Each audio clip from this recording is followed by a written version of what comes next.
ঈদের সময় আমি একটা শোরুমে গেছিলাম আমার বাচ্চার ড্রেস কেনার জন্য। তো সেইখানে যে আমি ঠিক এরকম একটা ড্রেস আমার পছন্দ হয়, তো সেইখানে সেই ড্রেসটার রেট ছিল হচ্ছে 6,500 টাকা।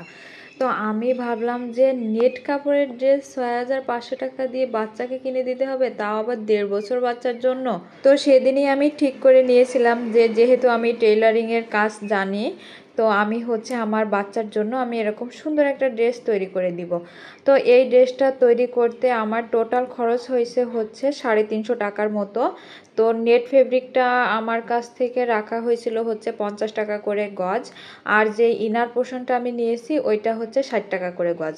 আমাদের খুলনা থেকেই হচ্ছে আমি কিনেছি। তো নেটের যে কাপড়টা নিয়েছি ওইটা নিয়েছিলাম হচ্ছে আমি 5 গজের মতো, আর হচ্ছে ইনার পোর্শনটা আমি নিয়েছি 3 গজ। তো এখন আপনারা হিসাব করে বলবেন যে আমার হচ্ছে টোটাল কত টাকা খরচ হয়েছে। আর হচ্ছে আমি যে লেসটা দিয়েছিলাম ওইটা মনে হয় 60 টাকা নিয়েছিল। তো টোটাল আমার এই পর্যন্তই খরচ হয়েছে।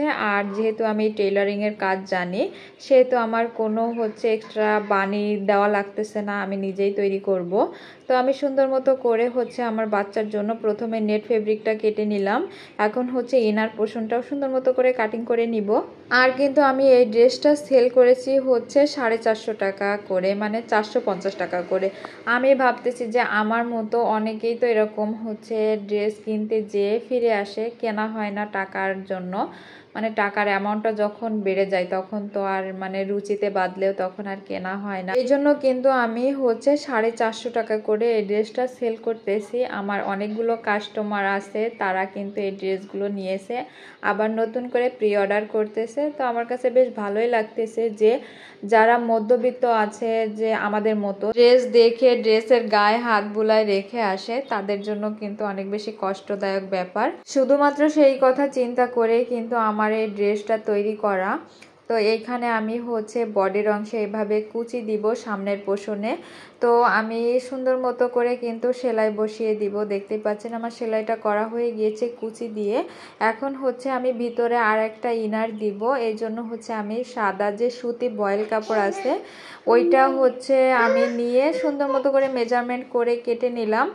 এখন হচ্ছে আমি কাটিং করে নিব, তারপরে দেন সুন্দর করে কিন্তু ডিজাইনের অংশটা রেখে তারপরে হচ্ছে সেলাই বসিয়ে উল্টে দিতে হবে। তো আমি এইভাবে করে সুন্দর করে সেলাই দিয়ে তারপরে হচ্ছে দেন উল্টিয়ে দিয়েছি।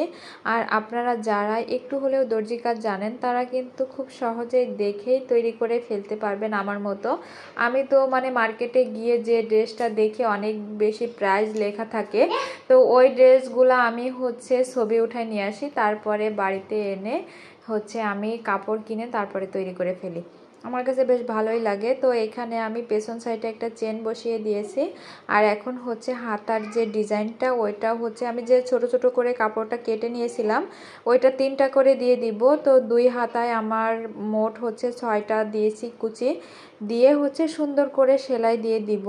তো এইখানে দেখতেই পাচ্ছেন সেলাই দেওয়ার পরে অনেক বেশি সুন্দর লাগতেছে, আর বাচ্চা পরার পরে তো আরও বেশি সুন্দর লাগবে, তাই না? তো এখন হচ্ছে নিচে যে নেট পোর্শনটা দিব ওইটা দিয়ে হচ্ছে কুচি বসিয়ে দিব। তারপরে হচ্ছে এই 2টা সাইড আমি সেলাই করে নিয়েছি।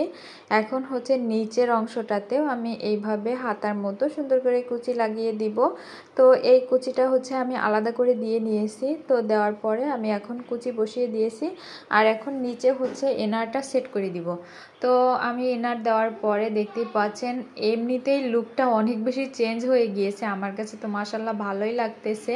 তারপরে হচ্ছে আমি এখানে লেসটা লাগিয়ে দেন ফাইনালি ড্রেসটা তৈরি করে ফেললাম। তো আপনাদের কাছে আমার এরকম সহজ ড্রেস কেমন লেগেছে সবাই কমেন্টস করে বলে যাবেন। আর যদি কারো এরকম সুন্দর ড্রেস লাগে তাহলে অবশ্যই আমাকে হোয়াটসঅ্যাপে নক দিবেন। তো আজকের মতো এখানেই বিদায় নিচ্ছি। সবাই অনেক বেশি ভালো থাকবেন, সুস্থ থাকবেন, সবাই সবার জন্য দোয়া করবেন। আল্লাহ হাফেজ।